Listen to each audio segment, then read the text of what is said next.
Татарстан журналистлар берлеге президиумы әгъзалары һәм активистлары Казанның Яңа Татар зиратында Габдулла Тукай каберенә чәчәкләр салды.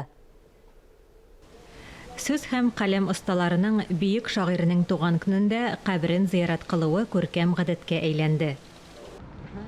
Тукай ул безнең өчен шагыйрь генә түгел. Ул зур шәхес һәм без һәрвакыт менә балачактан беренче сүзләребезне менә и туган тел, и матур дип башлыйбыз, әткәм-әнкәмнең теле. Һәм гомер буе Тукай безнең белән. Шулай ук журналистлар күренекле революционер, публицист Хөсәен Ямашевны искә алдылар.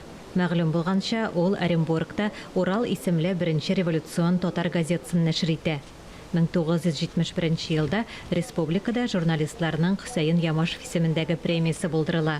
Премиягә лаек булган журналистларның кайберләре публицист һәйкәленә чәчәкләр салды. Хөсәен Ямашев оештырган ул башлаган зур эшкә хөрмәт йөзеннән журналистларның эшенә бәяләп, аның исемендәге премия бүләк бирү оештырылган журналистлар союзы аша.